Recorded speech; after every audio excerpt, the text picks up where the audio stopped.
envers eux. Et ça peut donc sembler au début comme si Dieu n'est pas exigeant envers toi, mais attends ton tour. Il y aura le temps de l'exigence et tu verras que Dieu va passer par un grand brisement, il va passer par un feu de purification pour que tu sois ce qu'il veut que tu sois. Vous voyez un peu. Et beaucoup d'enfants donc ont dit mais non, comme Dieu lui parlait étant dans le péché, il s'est dit bon, ça veut dire que le Seigneur lui, etc. Attends, mais le Seigneur dit quand même je ne vous connais pas, ouvrier d'iniquité. Donc maintenant la communion avec Dieu n'est pas dans la vie de péché.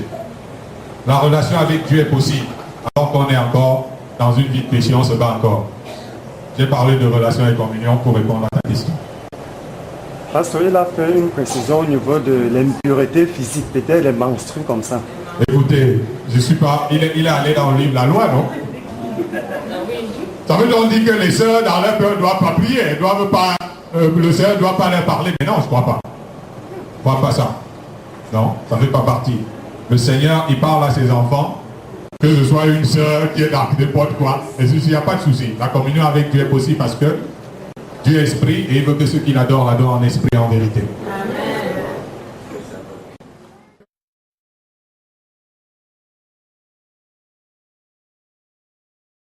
Le frère, quand il pose une question, il prend un air comme si ça veut dire qu'il n'y aura pas de réponse. C'est ça qui est bizarre, hein? Moi, je ne comprends pas. Il dit son air, c'est comme quelqu'un qui pose une question tellement compliquée, alors que la question est tellement petite. Alors, moi, ce que moi je dis, mon frère, ce que je suis en train de dire, c'est que ceux qui m'ont écouté à la radio savent que j'ai donné de longs cours sur le discernement des esprits. Par là exactement ce que le diable fait, comment il fait, les démons et tout ça. Vous voyez? Donc je ne vais pas prendre le temps maintenant. Aujourd'hui, nous ne sommes pas venus pour essayer de voir, parler du discernement des esprits. Vous voyez un peu? Nous avons insisté sur la voix du Seigneur. Et je dis, si quelqu'un a appris à reconnaître la voix du Seigneur, vous voyez un peu? Cela signifie qu'il pourra la distinguer avec le temps. Cela signifie qu'au début, il ne pourra pas la reconnaître. C'est pour ça que nous avons pris le Samuel. Au début, bon, oui, il ne savait pas. Vous voyez un peu. Mais maintenant, avec le temps, il apprend à connaître la voix de Dieu. Et plus il la connaît, plus maintenant, il peut même le faire en live. Il est là. Non, c'est pas lui que tu dois choisir, c'est lui, c'est lui. Parce que c'est une habitude à laquelle il s'est placé. Vous voyez un peu. Et je dis, pour reconnaître la voix de Dieu, très souvent, dans la vie de quelqu'un qui a expérimenté la marche avec Dieu, c'est au prix de beaucoup de tromperies d'abord. Cela signifie que, ça dit que tu t'es trompé beaucoup de fois que c'était Dieu, alors que l'ennemi a voulu t'infiltrer. Un peu, le diable cherche à s'infiltrer. Sinon Jésus n'aurait pas dit arrière de moi Satan. À Pierre. Il n'aurait pas dit aux disciples, vous ne savez de quel esprit vous êtes animés. Vous voyez, ça veut donc dire, quelque part, que le chrétien, au fur et à mesure qu'il avance, il se trompe en cours de route. Vous voyez. Mais quand ils sont devenus mûrs dans la compréhension, la marche avec Dieu, la reconnaissance de cette voix, ils pouvaient la reconnaître entre mille. Paul pouvait dire à cette devineresse-là, que sorcier était toi. Alors que l'État de dit, ces hommes sont les serviteurs du Dieu très haut. Ils vous annoncent le royaume de Dieu. Ça semblait être un message de Dieu. Mais ils pouvaient maintenant, Jésus a dit, mes brebis connaissent ma voix, elles ne suivront pas la voix de l'étranger. Ils se sont habitués avec une voix, quand ce n'est pas cette voix-là, c'est pas la voix du Seigneur en tout cas. Bon, à partir du moment où c'est pas la voix du Seigneur, maintenant c'est la voix de qui, c'est plus un problème. Vous voyez, maintenant, on peut prendre du temps pour enseigner sur le discernement des esprits, comment les sorciers fonctionnent et tout ça. Voilà ma réponse, mon frère. Donc maintenant, les sorciers peuvent parler dans l'église, on l'a vu souvent, c'est-à-dire dans les églises des sorciers, et peut-être que tu ne suivais pas bien, hein. Tout à l'heure, il était en train de parler des différentes manières de prophétiser souvent au niveau de l'église, mais il peut y avoir une autre façon qui ne va pas forcément dans les tremblotes et tout ça, qui est tranquille, mais par là quand même, au nom de Dieu. Mais je dis tout de suite, tu as grandi peut-être avec un papa ou une maman, tous les deux, et ils parlaient. Et il arrivait parfois que l'oncle arrive, il veut imiter leur voix. Il essaie de dire, petit enfant, tu sais, il imite la voix de ton père, il sait que non, ça c'est pas papa. C'est ce qui se passe. Plus tu connais le Seigneur, tu connais sa voix, tu sais quand c'est pas sa voix. Et je dis, c'est une question de route. de route avec Dieu, de marche, longue marche, habitude, et le reste se met en place. Amen. Il y a une crainte qui se produit aujourd'hui dans l'église. Quand on parle que tout le monde doit écouter la voix de Dieu, les gens disent, mais comme le diable parle aussi, c'est dangereux. C'est Satan qui dit ça. Vous dites au peuple de Dieu, nous n'avons pas écouté Dieu. Vous pensez que celui qui veut écouter la voix du Seigneur, et si le diable veut le tromper, le Seigneur laissera le diable l'amener loin? Il pourra se tromper en route. Mais comme Dieu sait que c'est lui qui cherche, Dieu le récupérera. Amen. Il n'y a pas cette était des brebis du Seigneur. Personne ne peut les ravir de sa main. Nous nous soucions plus de le diable pourra parler ou les désirs. Nous avons besoin d'entendre Dieu. C'est tout. Oui.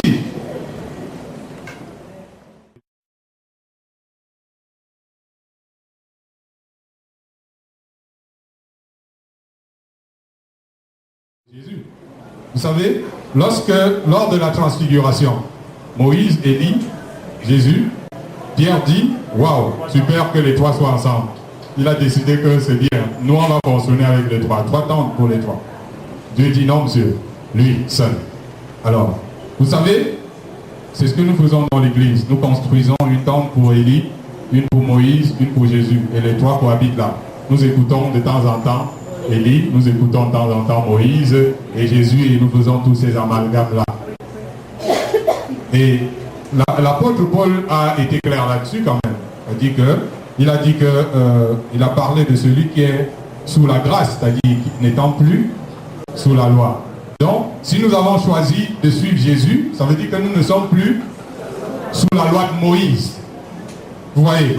Parce que ça ne veut pas dire que la loi de Moïse, c'est quelque chose de bizarre. Ça veut dire simplement que Dieu était en train de faire avec Moïse, les Israélites étaient à l'école maternelle de Dieu. Cela signifie que quand on est à l'école maternelle, on utilise les bâtonnets, les images et les tas de trucs. C'est-à-dire on ne peut pas t'enseigner des choses, puisque ta tête est trop petite. Donc maintenant on te dit bâtonnet, on dessine un peu la poupée là, on met une main comme ça, on essaie de représenter des tas de choses qui veulent dire en réalité autre chose.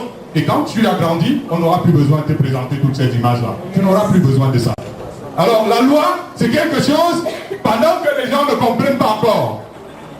Dieu va donc essayer de faire des images, des tas de trucs qui veulent dire ce qu'il viendra leur enseigner en réalité. Vous voyez un peu? Si maintenant, nous, on continue d'utiliser les bâtonnets quand même à notre âge, il y aura un problème. Mais, en ce moment, c'est important pour les gens qui étaient de cette époque où le Saint-Esprit n'était pas encore venu, où la véritable lumière n'était pas arrivée. Ils avaient donc besoin des figures, des tas de choses, des représentants, des représentations des choses qui sont dans le ciel. Et la Bible dit que lorsque le ministère de l'Esprit est venu, c'est-à-dire la loi était un pédagogue pour nous conduire à un ministère de la foi et de justice. Maintenant que ce ministère arrive, nous n'avons plus besoin de ces pédagogues-là. C'est-à-dire, ce n'est plus cet enseignant-là dont nous avons besoin. Nous avons besoin de l'enseignant de notre temps, qui est Jésus. Vous voyez un peu. Et Jésus a eu maille à partir avec les gens de la loi, parce qu'ils estimaient que non, il faut toujours fonctionner de telle manière, parce que Moïse avait dit qu'il faut faire comme ça, mais Jésus a dit qu'il a tout accompli. Ça signifie que les choses qui étaient des images là, en fait c'était l'image des choses spirituelles. L'église est une église qui doit marcher dans le domaine spirituel avec Dieu. Ça fait que les choses de la loi, c'était des choses passagères. Vous voyez un peu. Et lorsque nous regardons dans la loi, tout était basé. Mais je voudrais signifier aussi une chose pour ceux qui sont un peu scientifiques. Il y a des nourritures dans la loi qu'on disait ne pas manger. Moi, je trouve que c'était pour la propreté du corps et l'hygiène.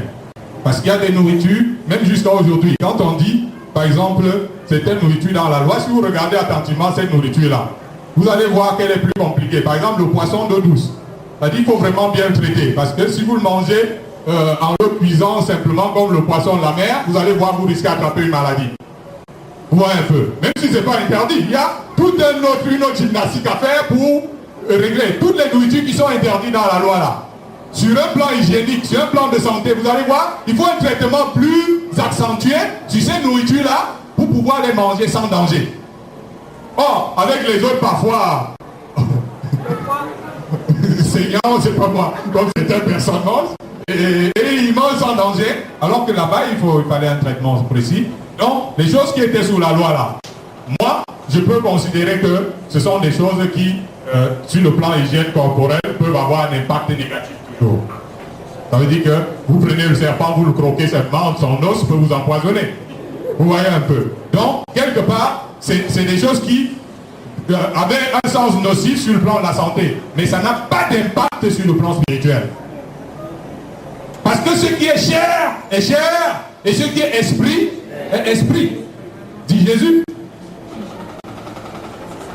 Amen. Je ne sais pas si j'ai répondu à cette question. Donc maintenant, si nous sommes dans la croyance en Dieu, ça veut dire que Dieu est esprit, nous sommes entrés dans cette ère des vrais adorateurs. Et maintenant, c'est donc, lorsque nous rentrons dans ça, nous n'avons plus besoin de prescriptions d'ordre charnel. Parce que ça ne nous sert pas dans notre contact avec Dieu, ça ne nous avance pas. C'est ce que Jésus voulait faire comprendre à Pierre. Tu es mange. Ouais, un peu parce que de toute façon, ça n'a pas d'impact sur ta marche avec moi, sur ta spiritualité et autres.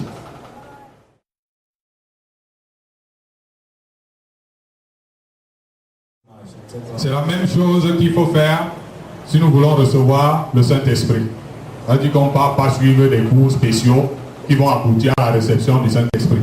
Jésus a dit que celui qui veut, si vous savez donner les bonnes choses à vos enfants, encore bien plus forte raison, le Père Céleste donnera-t-il le Saint-Esprit à ses enfants qui le lui demandent.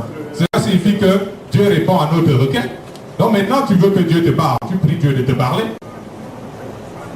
Tu pries Dieu de te parler, tu lui montres ce désir que tu veux qu'il te révèle à toi.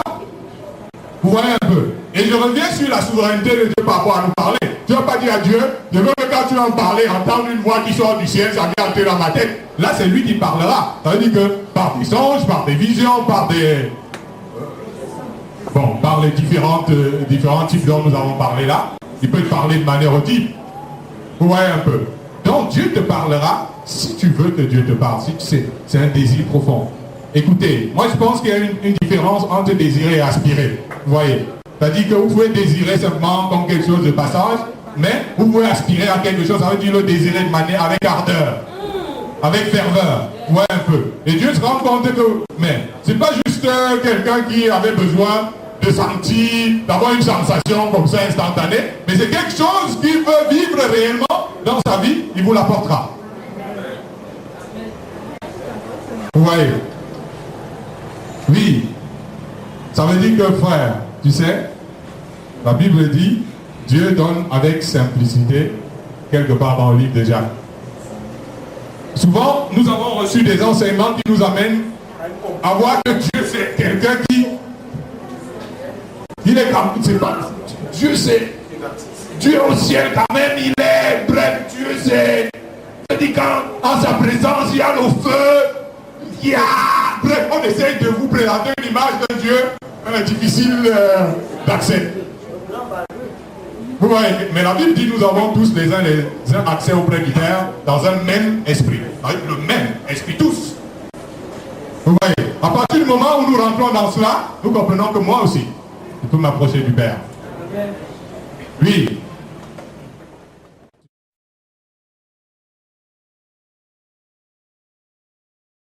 Satan a parlé, c'est sur le rapport qui est donné. Ouais, un peu, c'est pas comme ayant été dans le désert avec Jésus. Le rapport qui nous est venu des 30 jours que Jésus a fait, on dit que Satan l'avait tenté pendant ces 40 jours-là. Vous comprenez un peu.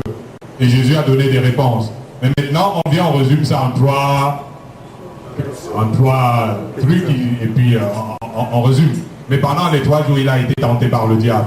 Seulement Jésus, oui, pendant les 40 jours. Seulement Jésus n'est pas allé en retraite parce qu'il voulait. C'est l'esprit qui l'a amené en retraite. Vous voyez un peu. Je ne suis pas en train de dire que nous ne devons pas aller en retraite. Vous pouvez aller à la quête du Seigneur, c'est bien. Il faut chercher le Seigneur de tout son cœur. Mais quand il faut amener chaque chose dans son contexte, en ce qui concerne Jésus, c'est l'esprit. Il a amené dans cette retraite-là, donc il n'a fait qu'obéir à ce que l'esprit lui avait imposé. en ce moment-là. Il n'y est parlé comme une formule intéressante si on veut bien que Dieu fasse quelque chose dans notre vie. Mais maintenant, la recherche de l'intimité avec Dieu, c'est important. Donc, se retirer pour aller loin, quelque part, et puis être seul avec le Seigneur. C'est quelque chose que nous devrions apprendre à faire. Ce que je voudrais dire, c'est que, simplement, le fait de croire que, pour que Dieu nous parle, il faut aller dans une retraite est erroné. Vous voyez un peu. Vous pouvez chercher de l'intimité dans votre vie conjugale, mais vous pouvez bien parler en public aussi. Vous voyez un peu. Donc maintenant, ça ne doit pas être, Dieu ne va pas être limité à, c'est pas moi, si on ne part pas dans une retraite, là, il n'y a pas moyen de parler avec Dieu. Sinon, comment Dieu t'avertirait si tu es en cours de route et une voiture est en train d'arriver pour te cogner et tu attends que tu es en retraite? Il te parlera, là, il y a du bruit, il te dit, hey, traverse pas. Et après, tu te rends compte sur l'instant, et là, c'était au milieu des bruits des camions. Donc, Dieu peut parler à n'importe quel moment. Et souvent, lorsque nous sentons